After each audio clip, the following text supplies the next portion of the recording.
तू खुद की खोज में निकल, तू किस लिए हताश है। तू चल, तेरे वजूद की समय को भी तलाश है। जो तुझमें लिपटी बेरियां, समझ न इसको वस्त्र तू। ये बेरियां पिघाल के बना ले इनको शस्त्र तू। जिंदगी जब संघर्ष देती है तो वो अपने आप में हमें एक रास्ता देती है अपने भविष्य को उस संघर्ष से निकलकर संवारने का। खास हमारे आसपास में हर बार हम उस एक पर्सनैलिटी को आपसे मिलवाते हैं जो हमारे आसपास तो है, लेकिन हम शायद उन्हें जानते हैं, उन्हें पहचानते हैं या उनके सोच से वाकिफ हैं भी या नहीं, ये हमें पता नहीं होता। मैं डॉक्टर बीना शर्मा खास हमारे आसपास में आज जिनसे आपको मिलवाने वाली हूँ वो किसी पहचान के मोहताज नहीं हैं। उनके बारे में मैं कुछ कह पाऊँ ये सूरज को चिराग दिखाने जैसा है, लेकिन मैं ये चाहूंगी कि आज उनके व्यक्तित्व से, उनके काम से आप भली भांति परिचित हो जाएं। तो हम मिलते हैं मैम से और जानते हैं कि अभी तक उन्होंने अपने काम से जितना समाज को दिया है, एक बार उन्हीं की जुबानी हम सुनना चाहेंगे। खास हमारे आसपास आज हमारे इस चैनल पर हम आपको मिलवाने जा रहे हैं महिला व्यापार मोर्चा की अध्यक्ष मधु गुप्ता जी से। इनका नाम लेने से पहले हमें बहुत चीजों को देखना पड़ेगा, सोचना पड़ेगा। अब आप सोच रहे होंगे कि ऐसा भी क्या है, तो मैं आपको बता दूं, हम जिनसे मिलने वाले हैं वो है देहरादून की पहली लेडी बिल्डर, साथ ही साथ समाज सेवी। स्पोर्ट्स के क्षेत्र में अगर देहरादून में कुछ भी नया आप देख रहे हैं तो कहीं ना कहीं, चाहे अंदर से हो चाहे बाहर से हो, अगर आप सर्च करते हैं तो आपको मैम का मार्गदर्शन उसमें जरूर मिलेगा। तो मैम की बात मैं आपको बताऊं, इससे अच्छा डायरेक्ट हम मैम से ही मिलते हैं।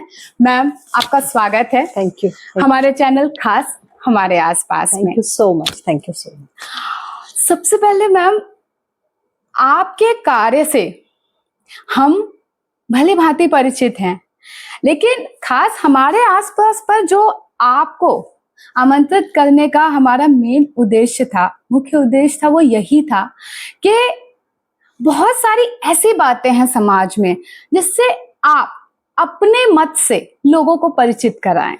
जी, हमने आपको काम करते देख लिया, हमने आपकी उपलब्धियां देख ली, हमने आपको अवार्ड फंक्शन में देख लिया। हर जगह जब मधु गुप्ता जी को हम देखते हैं तो हम बस सोचते रहते हैं कि मैम कुछ हमें सुनाएंगी और सीखने को मिलेगा। तो सबसे पहले मैम, मैं आपसे जानना चाहूंगी कि आपकी जर्नी कैसे स्टार्ट हुई।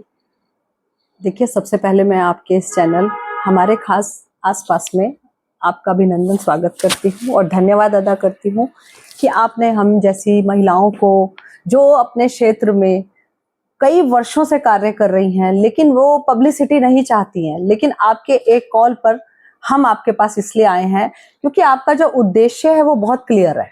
आपका उद्देश्य कोई व्यापारिकता नहीं है, आपका उद्देश्य कोई प्रचार प्रसार नहीं है। आपका उद्देश्य सिर्फ इतना है कि हम जिन महिलाओं के लिए कार्य कर रहे हैं, क्या उन कार्यों की प्रगति और विकास में हमें किसी तरह की कोई परेशानियां आती है तो हम उस पर एक चर्चा करके उसको हम सॉल्व कर सकें। जी मैम। जी मैम, कहते हैं कि बचपन जो होती है वो हमारे आने वाले भविष्य की एक झलक दिखाती है और पूत के पैर पालने में दिख जाते हैं। तो हम आपके इस जर्नी से जानने से पहले हम आपके बचपन के बारे में कुछ जानना चाहेंगे। ओह, बचपन बड़ा दूर चला गया बचपन। I am now 52 years old जी। और 1973 19 सितंबर 19 is my lucky number always, मेरा बर्थ हुआ था।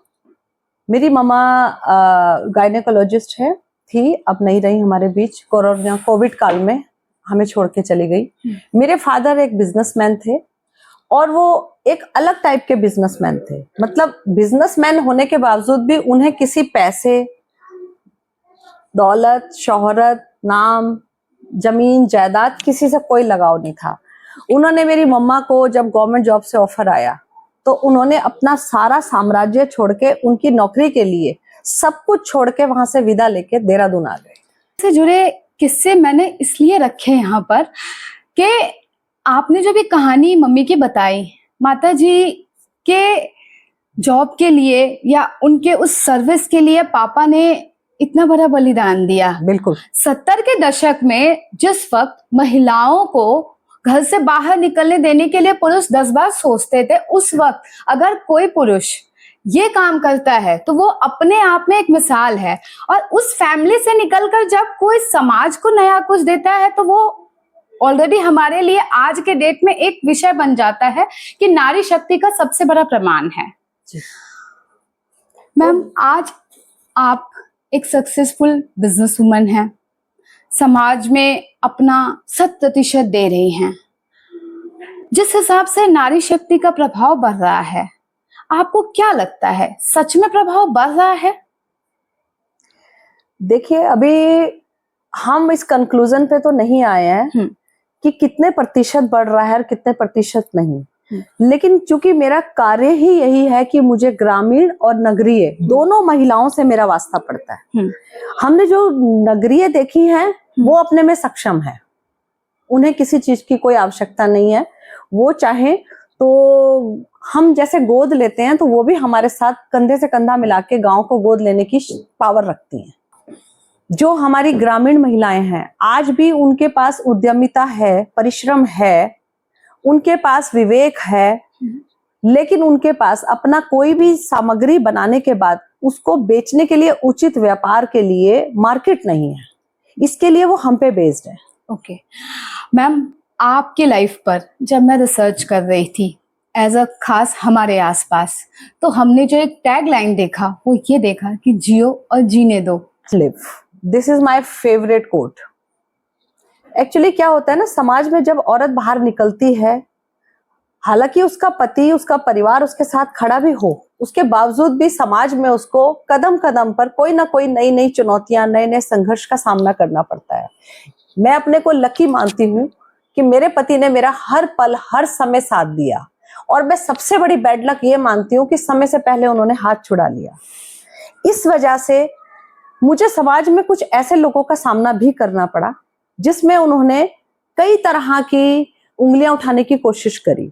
तो मैंने उस उंगली से ना लड़ाई करी ना सफाई दी, मैंने सिर्फ उनको एक ही कोट से जवाब दिया कि आप अपना जीवन जिए, मुझे अपना जीवन जीने दें, लिव एंड लेट लिव। और जिस दिन से मैंने एक एक करके उनसे अपना किनारा शुरू किया, जो जो मेरी रास्ते के नेगेटिव लोग थे, मैं सच बताऊं तो मुझे ऐसा लगा जैसे मेरे सिर पे एक 70 किलो का पत्थर उतर गया है।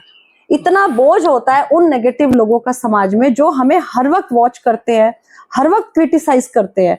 तो लिव एंड लेट लिव, तुम्हें जैसा जीना है आप जिए, हमें जैसा जीना है हम आपके साथ। समाज में देहरादून की पहली लेडी बिल्डर रही हैं, मैं आपसे जानना चाहूंगी कि जिस वक्त में आपने इस काम में अपना कदम रखा था, इस कार्य के अंदर अपना हाथ डाला था, उस वक्त लोग बड़े अलग नजरिए से देखते थे, तो आपने रियल एस्टेट बिजनेस कैसे चूज किया?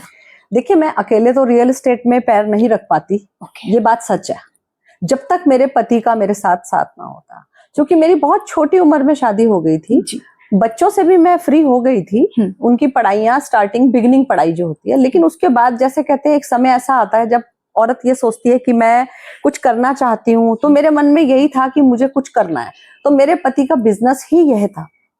तो उन्हीं के बिजनेस को मैंने ज्वाइन किया और उन्होंने मेरा पूरा 200% साथ दिया। मेरी हर भावना, हर मेरे कदम को उन्होंने ओके करा। इसी वजह से मैं आगे बढ़ती चली गई। वो मेरे पति ही नहीं थे, वो मेरे बॉस भी थे, मेरे गुरु भी थे। बिल्डर्स होते हैं, उनके साथ लोगों का बहुत ज्यादा ट्रस्ट इशू होता है। आपके टाइम पर कभी ऐसा कुछ फेस किया आपने? देखिए, हमारा तो बहुत ही अलग तरीके का काम है, हम लोगों की नीति ही अलग है। हमारा जो कार्य का जो ध्येय है ना, मतलब उद्देश्य है, एजेंडा है, वो बहुत क्लियर है कि हमारी अगर कोई जमीन है, हम उसको सेल करने जा रहे हैं, तो पहले हम अपने क्लाइंट को बताते हैं कि इस जमीन में ये छोटी प्रॉब्लम है, और इसका रेट ये है, हम इसको सॉल्व कर देंगे या नहीं कर पाएंगे। तो हमारी पारदर्शिता और हमारे इस कॉन्फिडेंस से लोग जो होते हैं बहुत प्रभावित होते हैं और उसके बाद वो हमसे आगे तक का अपना रिश्ता बना लेते हैं।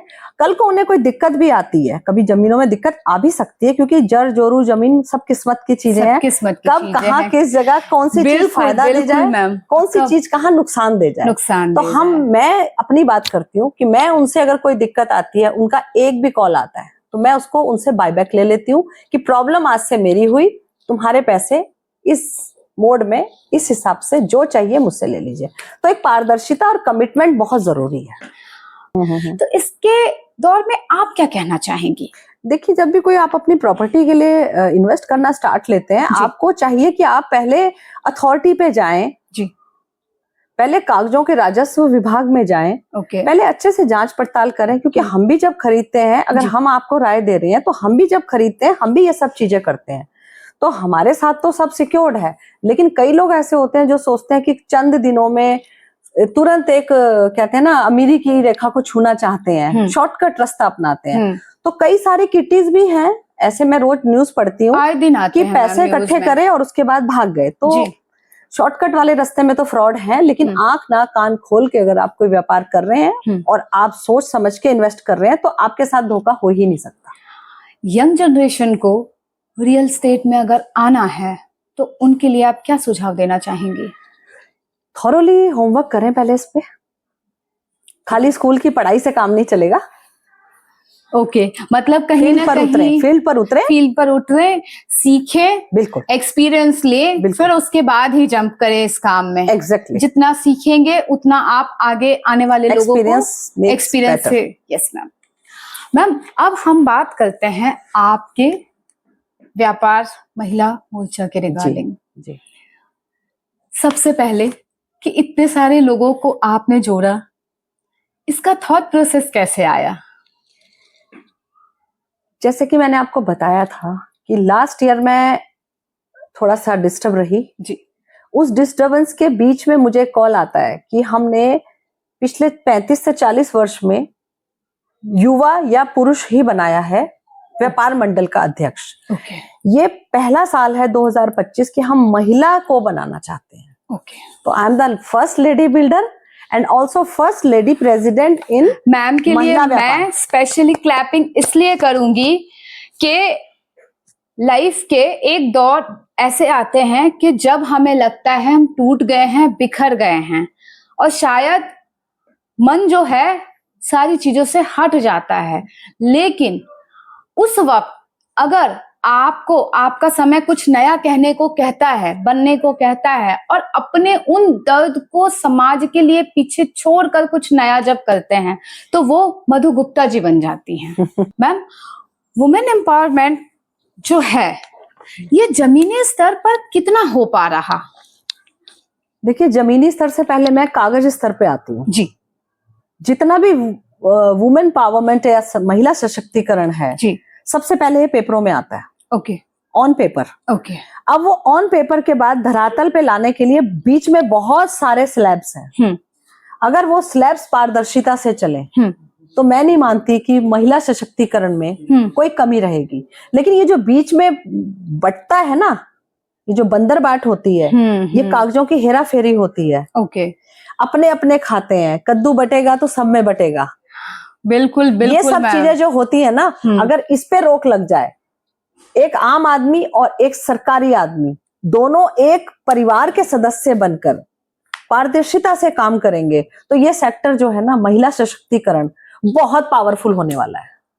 बिल्कुल मैम। और जब आप जैसी महिलाओं को एम्पावर करने में अपना दिन रात लगा रही हैं, तो हम आने वाले 5 से 10 सालों में वुमेन एम्पावरमेंट का जो रेशो है वो बहुत हाई लेवल पर देख रहे हैं। उम्मीद है हमें कि हम आज से 10 साल बाद जब ग्राफ देखेंगे तो आपके ग्रुप में 3000 मैम रेज किया और मेरे साथ अच्छे से रहे हैं, इसलिए मुझे कोई क्रिटिसिज्म इसलिए भी नहीं मिला। ताली दोनों हाथ से बजती है। बिल्कुल। अगर आप कुछ ओवर करेंगे, अगर आप एक्सेस करेंगे, अगर आप बुद्धि के बिना चलेंगे तो आपको क्रिटिसाइज किया जाएगा। अगर आप अपने पूरे विवेक से चलेंगे, संभल के चलेंगे, हर रिश्ते को लेके चलेंगे, मर्यादा में चलेंगे, तो मुझे नहीं लगता कि आपको क्रिटिसिज्म का ज्यादा सामना करना पड़ेगा। बिल्कुल मैम। मैम, आपके अकॉर्डिंग सक्सेसफुल वुमेन की असली पहचान क्या है? देखिए, उसका विवेक अच्छा होना चाहिए, दूरदर्शिता अच्छी होनी चाहिए। आपके पास सब कुछ है, लेकिन आपके पास सोच नहीं है दूरदर्शी, सिक्स सेंस बोलते हैं जिसको। जी मैम। आज हम जो कर रहे हैं उसका परिणाम क्या आएगा, ये अगर उसको पता चल गया तो वो अप ही अप है, डाउन नहीं है फिर वो। महिलाओं के लिए सरकार जो योजनाएं ला रही हैं, क्या वो योजनाएं महिलाओं तक पहुंच रही हैं? देखिए, अगर ये योजनाएं महिलाओं तक पहुंच रही होती तो आज हम लोग यहाँ पे इस ऑर्गेनाइजेशन के साथ रात दिन एक ना कर रहे होते। हम ना सरकार हैं, ना हम कोई किसी पावर में है, हम एक आम नागरिक की तरह खड़े हैं। जैसे आप खड़ी हैं वैसे मैं खड़ी हूँ। हमारा पर्पस यही है कि क्या सरकार की योजनाएं जो भी आती हैं पहुंचती भी है या नहीं। आजकल हमारी एक टीम तो सिर्फ यही काम कर रही है। जी मैम। तो हाथ कंगन को आरसी क्या, पढ़े लिखे को फारसी क्या। मैंने तो अपने मंच से ही कई वीडियोस आपको साझा करूंगी। मैं इसी चीज के लिए थोड़ा सा बदनाम कह लीजिए। नहीं मैम, आप बदनाम नहीं, आप बदनाम शब्द को बदनाम कह के बदनाम मत करिए, क्योंकि आप जो करती हैं इसे बेबाक होना कहते हैं। मैं स्पष्टता से बोलती हूँ, बेबाक होना हर किसी के बस की बात नहीं होती। जब हम किसी क्षेत्र में अंदर तक पहुंचते हैं तो हमें उसकी अच्छाइयां, बुराइयां, खामियां सब कुछ दिखती हैं, और उस बात को अराइज करने का जो जज्बा होता है ना मैम, वो हर किसी में नहीं होता। लोग क्या करते हैं कि उस तह तक पहुंचते हैं, जब देखते हैं कि ये चीज होगी या नहीं होगी चुप हो जाते हैं। लेकिन आपका बेबाक होना, आज से कुछ दिन पहले जब आपसे मेरी बात हो रही थी तो आपने कहा कि ये चीजें जो सरकार दे रही हैं वो पहुंच भी रही हैं या नहीं। मुझे वो सुन के इतना वो लगा, मतलब एक एक्सपेक्टेशन आपसे हो गई। मैं आपको खास हमारे आसपास अपने इस चैनल के द्वारा आप सबको, अपने सारे व्यूअर्स को ये बताना चाहती हूँ कि मुझे एक कहते ना कि डूबते को तिनके का सहारा मिल गया। मैं कभी भी जब इन चीजों में घुसती हूँ तो मुझे लगता है कि मैं आए दिन देखती हूँ ये आ रहा है, ये मिल रहा है, ये मिल रहा है, वो मिल रहा है, लेकिन क्या मिलता है हमें। और आप जो चीज कह रही हैं, लगता है मुझे कि अब मिलेगा। हाँ जी, बिल्कुल मिला है, और जहां तक मिला है उसकी भी मैंने अप्रिशिएट किया है। आपने इस मंच से सुना होगा। बिल्कुल बिल्कुल। मैंने यही कहा कि पिछले वर्ष में कुछ नहीं मिला तो नहीं मिला, अभी कुछ महिलाओं को मिला। उन महिलाओं को हमने खड़ा करके स्टेज पे और उनकी की पूरी लिस्टिंग निकाल के सामने रख के बताई है। इनको सिलाई मशीन मिली, इनको लैपटॉप मिला, इनको साइकिल मिली, इनको 1 लाख का लोन मिला, इनको बाढ़ पीड़िता का मिला। इसलिए धन्यवाद अदा करते हैं। लेकिन पिछले वर्ष के मेरे भाषण में अगर आप देखेंगे स्पीच में, तो मेरे मन से जब जय जयकार हो रही थी किसी पर्टिकुलर पार्टी की, तो मैंने उस समय यही कहा था कि आप ये मन छोड़ दीजिए, क्योंकि हमें यहाँ पे कांग्रेस बीजेपी का जय जयकार नहीं करनी है। हमें तो सिर्फ महिला व्यापारी के लिए काम करना है। क्या मेरी महिलाएं हाथ खड़ा करेंगी कि जो जो अभी यहाँ से श्रीमान बोल रहे हैं क्या आप तक पहुंचा है? एक भी हाथ नहीं खड़ा हुआ। सबने ये बोला, खचाखच हॉल था 500 बंदों का, एक भी लेडी ने हाथ नहीं खड़ा किया। अब आप सोचिए कि एक वर्ष में आज हमारे 30 अवार्ड दिए मैंने जी आपके सामने, कल 30 अवार्ड। बिल्कुल, तो 30 महिलाओं ने हाथ खड़े करे और उनके घर का चूल्हा जला। देखिए, फर्क ये नहीं पड़ता कि मैंने आवाज उठाई या आपने उठाई जी, फर्क ये भी नहीं पड़ता कि मेरा नाम हुआ या आपका नाम हुआ। बिल्कुल मैम। फर्क ये पड़ना चाहिए कि क्या चूल्हे में रोटी पकी गरीब के। फर्क ये पड़ना चाहिए क्या उसका पेट भरा। बिल्कुल, बस हमारा मकसद इतना है।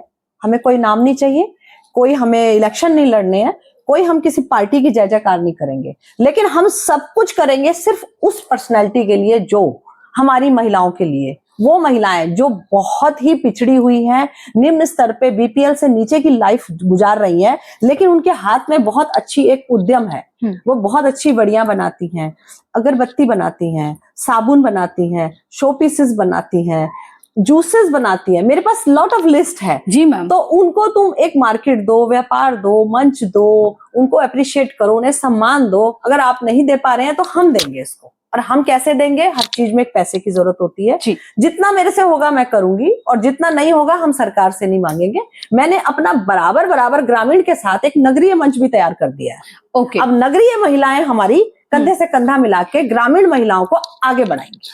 मैम से जब हम बात कर रहे थे खास हमारे आसपास पर आने के लिए, तो मैम ने एक बहुत अच्छी लाइन कही थी, जितने भी लोगों तक ये बात पहुंच पाए बहुत अच्छी बात होगी कि मैम साथ ही साथ दो लाइन देख रही हैं। एक कि जो करना चाहता है उसे कुछ करवाना है, और जो देना चाहता है, क्योंकि इन्वेस्ट हर बिजनेस के लिए इन्वेस्टमेंट की जरूरत होती है, बिल्कुल। और हर इन्वेस्टर को ढंग का कोई इंसान मिल जाए जिस पर वो इन्वेस्ट कर सके, बिल्कुल। वो भी अवेलेबल नहीं है।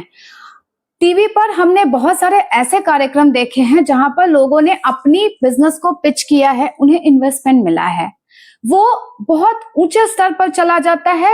जो छोटे बिजनेसमैन हैं, छोटे का मतलब सोच से नहीं कह रही हूँ, एक्सपेंस के दर पर कह रही हूँ मैं, निम्न स्तर। आज आने वाले समय में जब भी किसी को लगता है कि हमें इन्वेस्टमेंट चाहिए, मधु गुप्ता जी से आप कांटेक्ट करिए, बात करिए, बेशक से उनकी सारी चीजों की छानबीन होगी। उसके बाद मैम से जो भरसक प्रयास होगा वो आपको महिला व्यापार मोर्चा की तरफ से जरूर मिलेगा। सॉरी, मैं बाढ़ आया था अभी हाँ। हमारे देहरादून में। हाँ जी। तो बाढ़ के वक्त हम हमारे सोशल पोर्टल पे आप देख सकते हैं, हम घर घर गए हैं, हर गांव गए, हर गली गए, हर मोहल्ला गए।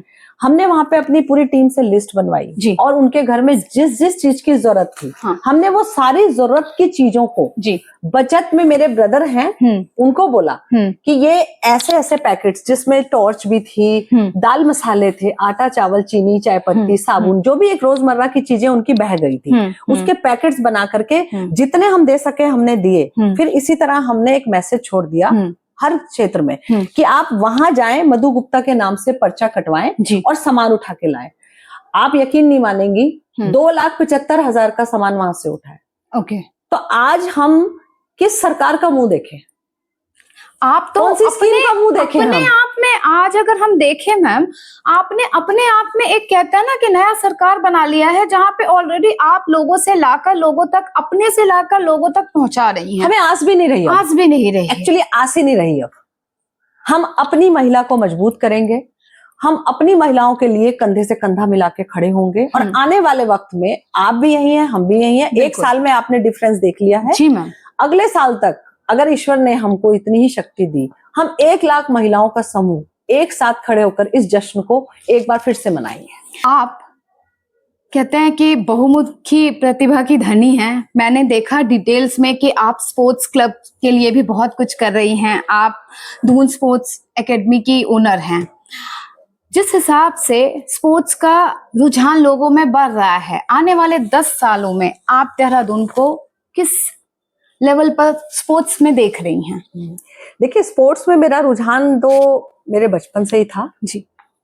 मैं बेस्ट एथलीट भी थी, और cricket, football, table tennis, volleyball, lawn tennis, ये सब मेरे बहुत पसंदीदा गेम्स थे।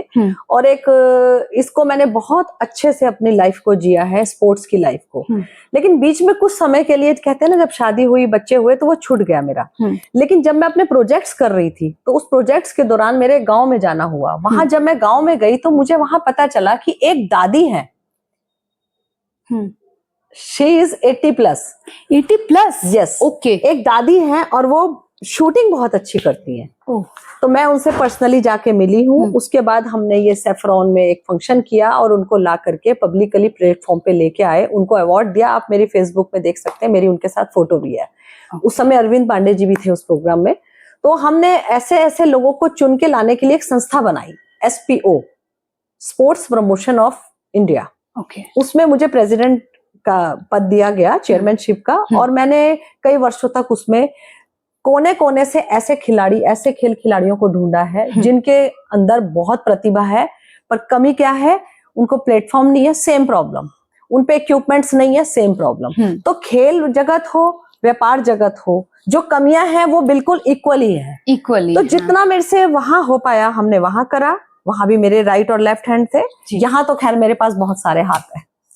मैम, उत्तराखंड के जो यंग एथलेटिक हैं उनको नेशनल लेवल प्रोवाइड करने के लिए आपका जो ये दून स्पोर्ट्स एकेडमी है वो क्या कर रहा है? देखिए, ये दून स्पोर्ट्स एकेडमी जो है UK07 टर्फ के नाम से भी फेमस है। मेरा Okay. लोगो है, ओके मैं साझा करूंगी आपसे। जी। तो ये मैंने अपने बेटे के नाम से स्टार्ट की है। राघव अच्छा। गुप्ता मेरा मतलब एल्डर सन है, यंगर Okay. सन तो स्कूलिंग कर रहा है, तो उसके नाम से करा है। और वो रात दिन एक करके वहां पे कभी कोई चैंपियनशिप करता है, कभी कोई स्पोर्ट्स के कोई फंक्शन वगैरह करता है, गेट टुगेदर करता है। और जितने भी बच्चे वहां खेलने आते हैं, जो वहां पे सक्षम है, उनसे वो एक नॉमिनल फीस लेता है। लेकिन जिसके पास गेम्स खेलने की अच्छी शक्ति है लेकिन उसके पास पैसा नहीं है, तो हम उसको निशुल्क इस काम को करवाते हैं। और वहीं से हम लिस्टिंग करके सरकार के पास भेजते हैं, और आगे वो अंडर 19 और ये जो भी हमारे आते हैं अर्जुन गेम्स वगैरह, उसमें हम उनको पास ऑन करते हैं।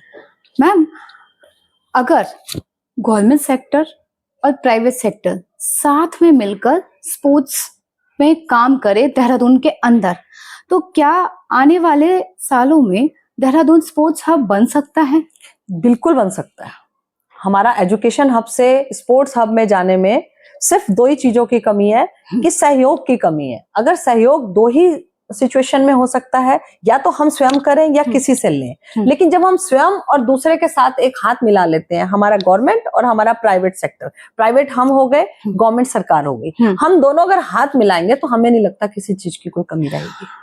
मैम, आप सोसाइटी में जब निकलती हैं तो बहुत सारे प्रॉब्लम्स आपको सामने से निकलकर दिखते होंगे। उसमें से एक प्रॉब्लम मैं हाईलाइट करती हूँ, जो कि कभी आपने फेस किया है, कभी मैं भी फेस करती हूँ। जो प्राइवेट स्कूल्स हैं वो स्पोर्ट्स के लिए, हर स्पोर्ट्स के लिए अलग अलग चार्जेस करते हैं। क्या उनका ये चार्ज लगाना सही है? अब क्या बताएं आपको, जो चीजें एक लंबे अरसे से चली आ रही हैं उस पर रोक लगाना हम और आपके बस की बात नहीं है। ये तो सिर्फ एक सरकार की तरफ से ही एक सर्कुलर क्यों नजर होना नहीं चाहिए। जा रही है सरकार के जो भी पॉलिसीज हैं, इन बातों पर उनकी पेनी नजर क्यों नहीं जा रही है? क्योंकि एजुकेशन सिस्टम जो है धीरे धीरे व्यापार बनता जा रहा है, और व्यापार के साथ साथ जो सबसे ज्यादा परेशान है वो है मध्यम वर्ग। मध्यम वर्ग जो सक्षम है, जिनके पेरेंट्स सक्षम है, वो तो कर लेंगे। जिनके पेरेंट्स सक्षम नहीं है, उनके बच्चे तो उन चीजों से अछूते रह जाएंगे ना। और राइट टू एजुकेशन, हर बच्चे का शिक्षा पर अधिकार है, शिक्षा से जुड़े चीजों पर अधिकार है। तो फिर इस चीज पर सरकार की नजर क्यों नहीं जा पा रही? देखिए, अगर आवाज पहुंचाना चाहेंगे तो बिल्कुल पहुंचेगी, और अगर आवाज पहुंचने के बाद भी कान बंद है तो उसका तो यही है कि हम स्वयं अपनी एक प्राइवेट स्तर पे कुछ ऐसा करें कि हम एक मिसाल बने, और वो यूनिटी से ही होगा। तो हमारी यूनिटी आपने देख ही ली है जी मैम, स्पोर्ट्स में और व्यापार में। जी मैम, हम बढ़ रहे हैं। ईश्वर ने अगर आशीर्वाद दिया तो ये आपको आने वाले समय पे एक बहुत बड़ा जन समूह के रूप में दिखेगा। बिल्कुल। फादर साहब कहते थे कि जो बड़े बड़े साइंटिस्ट है ना, जैसे आइंस्टीन है, जिन्होंने इतने बड़े बड़े आविष्कार किए, तो दिमाग का तो बहुत यूज किया होगा। जब उनकी डेथ के बाद उनको देखा गया ब्रेन को, जैसे लता मंगेशकर जी के लिए बोला गया हम उनकी वॉल्यूम के लिए देखेंगे वॉइस थ्रोट में क्या है, ऐसे जब उनका देखा गया ना, तो कैन यू बिलीव इट कि उन्होंने इतने आविष्कार करने के बाद भी अपने पूरे ब्रेन का 0.05 mm ही यूज किया था पूरी लाइफ में। तो ब्रेन तो अथाह है हमारे पास, बस उसको सही ट्रैक पे चलते हुए विजन के साथ नहीं चल पाते हैं, और हम दोष देते हैं किस्मत को। तो अपना सिस्टम बनाइए, अपने न्यू जनरेशन के लिए ये मेरे शब्द है कि विजन क्लियर रखिए, होमवर्क करिए, जिज्ञासु बनिए, मेहनत करिए, लेकिन अपने ऊपर पूरा कॉन्फिडेंस रखिए। शक मत करिए कि मैं नहीं कर सकता। मैम, आज के वुमेन एंटरप्रेन्योर्स को आप एक क्या संदेश देना चाहेंगी? आज के जो यंग एंटरप्रेन्योर हैं उनके लिए मैं यही कहना चाहूंगी कि एक तो आप अपना निडर होकर के अपनी बात रखना शुरू करिए। ओके। क्योंकि आप में पावर है, आप में सब सूझबूझ है, ज्ञान है, नॉलेज का आप अंबार हैं। आप हिचकिचाए ना, अपनी कोई बात अगर आपको रखनी है तो आप स्पष्ट रूप से रखना शुरू करिए। और आपको किसी भी चीज की दिक्कत आती है तो जहां तक हम हैं, हम तो खड़े ही हैं, लेकिन हमारे बाद हमसे अलावा जो भी हैं, आप उनके आगे अपनी बात रख के अपनी बात मनवाने की दृढ़ शक्ति रखिए। ओके मैम, अगर मधु गुप्ता को देखा जाए एज अ सोशल पर्सन या एज अ बिजनेस पर्सन, तो हम किस रूप में ज्यादा देखेंगे उन्हें उनकी लाइफ में? मैं तो ये चाहूंगी आप इसको 50-50 कर दें। सैटरडे संडे मेरा अपना है, हाँ। बाकी डेज में 50 मेरा फ्रॉम 11 to 4 मेरा बिजनेस होता है। जी। आफ्टर 4 to 6 हम 2 घंटे डेली अपना सोशल सेवा के लिए अपने ऑफिस में बैठते हैं, प्रोग्राम्स तैयार करते हैं। तो हमारा 70-20 समझ लीजिए और 10% मेरा निकाल दीजिए अपना। एक पर्सनल क्वेश्चन, आप मॉर्निंग पर्सन हैं या नाइट वर्कर हैं? I am night worker, I am not a morning person. क्योंकि बेसिकली मैम ये क्वेश्चन मैं इसलिए पूछ रही हूँ आपसे कि हर पर्सन जब सक्सेसफुल हो जाता है तो लोग उसकी जर्नी में जो मेन चीज देखते हैं वो ये देखते हैं कि वो काम कितना कर रहा और कितना उन्होंने किया है। और आपका जो काम है निकलना करना, फैमिली भी हैंडल करना, सोशल लाइफ भी देखना, बिजनेस भी देखना, और एज अ फीमेल के लिए चैलेंजेस बहुत सारे होते हैं सोसाइटी में। तो आपके लिए वो चीज हमारे लिए जानना कि आपकी लाइफ में आप किस लेवल पे हो, क्या करते हो, ये बहुत ज्यादा जरूरी था। जी जी मैम, एक लाइन में अगर देहरादून को डिस्क्राइब करे आपके शब्दों में तो वो क्या होगा? सुकून। देहरादून इज अ सुकून। सुकून, जितना सुकून ये सुकून वर्ड कहने में लग रहा, बदलते परिवेश को देखते हुए देहरादून में क्या आपको वो सुकून मिल पा रहा? देखिए उसमें बातचीत चल रही है। अभी हम जिस प्रोग्राम से रमाडा से आए हैं वहां पर सचिव जी थे, यातायात पुलिस के थे जो मेन हेड हैं, और वो भी थे आपके नाम चीज पे चर्चा करके उठे हैं कि अगर यातायात बहुत ज्यादा हुआ, पॉल्यूशन बहुत हुआ, पेड़ों को तुमने काटा, रोड्स को अगर चौड़ा किया तो उसके नुकसान, एडवांटेज और डिसएडवांटेज क्या होंगे। साथ ही कि जो ये बाहर से ये जो हाईवेज बने हैं, जो बाहर के आगंतुक आ रहे हैं मसूरी की ठंडक के लिए, तो जो ये क्लस्टर बनता जा रहा है इसके लिए क्या सोचा है। तो उसके लिए हम अभी बड़ी लंबी चर्चा करके आए हैं विस्तृत में। हमने प्रश्न भी रखे उनके आगे। तो उनका यही कहना था कि अब बाईपास पे ज्यादा जोर दिया जाएगा कि अगर ये वाला पोंटा वाला हाईवे बना है तो उसको हम वहां से निकालेंगे, थराली वगैरह से। इधर का निकला है मसूरी का तो हाथी पांव से निकालेंगे। तो मतलब हर मैम देहरादून दिल्ली एक्सप्रेसवे जब बना तो उसके अगले दिन से बीते 7 दिनों तक जो सबसे ज्यादा देहरादून वालों ने फेस किया है वो है ट्रैफिक। लगता ही नहीं था कि हम अपने शहर में हैं। बिल्कुल बिल्कुल। यहाँ तक कि अगर उस लाइन से रूट से भी हम अदर वे में हैं तो हमें ट्रैफिक का जो रेशो है वो दिखता था कि असर किया है। अगर हम एक आविष्कार कर रहे हैं तो उस आविष्कार के इफ एंड बट गवर्नमेंट को देखने पड़ेंगे, बिल्कुल देखने पड़ेंगे। और नहीं तो उसके दुष्परिणाम के लिए भी सबको तैयार होना होगा। नहीं बिल्कुल ठीक है, आप सही कह रहे हैं। अगर सरकार को हमने चेताया है, हमने प्रश्नोत्तरी रखी है, ऐसे समय समय पे हम प्रोग्राम्स देते रहते हैं। मेरी मीडिया प्रभारी है मीना नेगी जी, आई नेक्स्ट में है। हम लोग सब मिलके इन सब पे क्वेश्चन बनाते हैं, हमने रखे भी हैं। अगर इस पे एक्शन नहीं लिया गया तो फिर हम अपनी बात को अपने तरीके से फिर उनको ज्ञापन देंगे, रैलियां करेंगे, प्रदर्शन करेंगे। कहीं ना कहीं तो सरकार को मानना पड़ेगा। बिल्कुल सो रही है वो बेचारे भी अपनी जगह कोशिशें कर ही रहे हैं, लेकिन अकेला चना भाड़ नहीं फोड़ सकता। सिस्टम को साथ लेके चलना पड़ता है, पब्लिक को भी समझना पड़ता है। यहाँ पे क्या है, अगर इसका दोष इसको दे रही है, ये हाथ इसको दोष दे रहा है, तभी जो है खिंचाव पड़ रहा है। अगर दोनों ने सॉफ्टली हैंड मिला लिया तो कोई खिंचाव नाम की चीज नहीं है। आज ये खिंचाव जो हो रहा है वो सिर्फ भेड़ चाल में हो रहा है। अभी हमारी बातचीत हुई, मैं तो बहुत सेटिस्फाइड हूँ। अभी अपर सचिव थे, उनसे मेरी बात हुई है, उन्होंने बहुत अच्छे से बताया कि हम रात दिन एक कर रहे हैं। हमने अपनी सैटरडे संडे को फोर्स बढ़ा दी है, हमने बाईपास शुरू कर दिए हैं, रोडों का चौड़ीकरण हो रहा है, कर रहे हैं। देखते हैं अभी आगे समय में। मैं एज अ डॉक्टर बीना शर्मा कोई भी पॉडकास्ट करती हूँ तो हर पॉडकास्ट के पीछे मेरा एक एम होता है, एक मुद्दा होता है। बहुत सही। आज व्यापार महिला मोर्चा अध्यक्ष के पद पे आप हैं और हमारे सामने हैं। आपने अपना इतना कीमती समय हमें दिया और हम ये चाहते हैं कि आज आप हमारे पास हैं यहाँ पर बैठी, तो हमारे चैनल के माध्यम से एक मैसेज, चाहे वो वुमेन एंटरप्रेन्योर्स हो, यंग जनरेशन हो, बिजनेस के रिलेटेड ऐसा क्या होगा जो आज आप उन्हें देकर जाएंगी?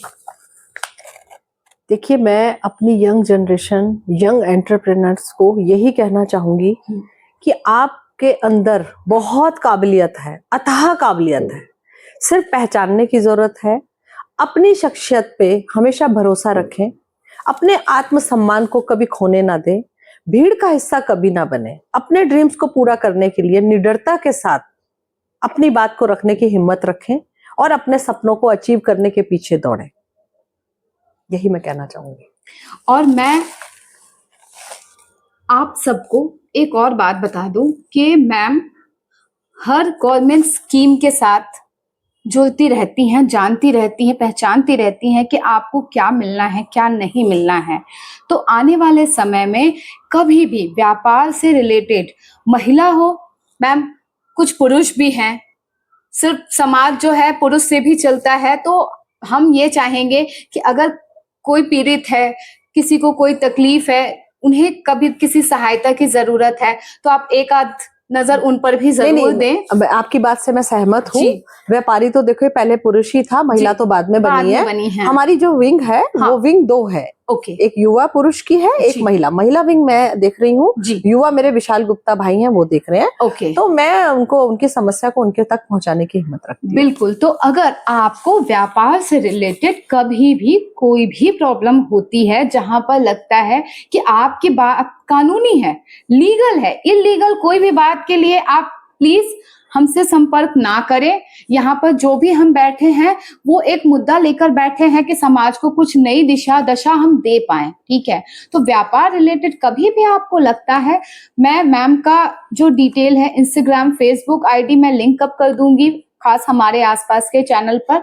आप उनसे जुड़कर जो भी भरसक प्रयास हो पाएगा वो आपके लिए जरूर की जाएगी। बिल्कुल। कोई भी मानसिक प्रताड़ना है, जी, सामाजिक, शासनिक, प्रशासनिक, बहुत सी प्रताड़नाएं होती हैं। जी, कोई भी महिला मुझे एनी टाइम संपर्क कर सकती है। मैम अभी तक हमने सामाजिक मुद्दों को तो डिस्कस कर लिया, क्या महिला व्यापार मोर्चा में कुछ ऐसी भी संस्था आपने अंदर बना रखी है जिसमें महिलाओं से संबंधित सामाजिक मुद्दे आप हैंडल करते हो? देखिए, मेरी ना विंग है। विंग में मेरी कानूनी सलाहकार है, मेरी मीडिया सलाहकार है, मेरी वरिष्ठ उपाध्यक्ष है, मेरी जो नगरीय संभाग देखती हैं, एक ग्रामीण देखती हैं। तो ये विंग है। अगर मेरे इस बीच मेरे पास 2-3 समस्याएं महिलाओं की आई, तो उनके पास अगर नहीं था पैसा फीस वगैरह देने का, या एक हिचक थी अपनी बात रखने की, तो मेरी जो कानूनी सलाहकार है, मैं खुद उसके साथ बैठ के उसको गाड़ी में बिठा के लेके गई हूँ और उसकी समस्या का शाम तक समाधान हो गया है। ओके। और कोई फीस नहीं ली गई इसकी। मैम ये जो आप आज हमारे साथ बैठकर यहाँ पर जितनी भी बातें हम कर रहे हैं, मुझे उम्मीद है कि कई सारे लोगों को अपने समस्या का समाधान यहीं से मिल जाएगा। बिल्कुल। हर कोई यहाँ पर परेशान है, लेकिन उस परेशानी के समाधान उन्हें कभी मिलती है, नहीं मिलती है। बहुत सारे लोग ढूंढते ही रह जाते हैं। और खास हमारे आसपास चैनल बनाने के पीछे जो मेरा मुद्दा था वो यही था कि मैं उन प्रॉब्लम को हाईलाइट करूं जो लोग देखकर अनसुना कर रहे हैं और फेस कर रहे हैं, स्पेशली फेस कर रहे हैं। मैम ठीक है, अभी उम्मीद है कि हमारे द्वारा दी हुई सारी जानकारी आप सारे व्यूअर्स ध्यान से सुनेंगे। आने वाले टाइम पर खास हमारे आसपास में मैं और भी अनेक ऐसे ग्रेट पर्सनैलिटी के साथ आप लोगों को मिलवाऊंगी जो आपके समस्याओं का समाधान लेकर आएंगी। तब तक के लिए नमस्कार।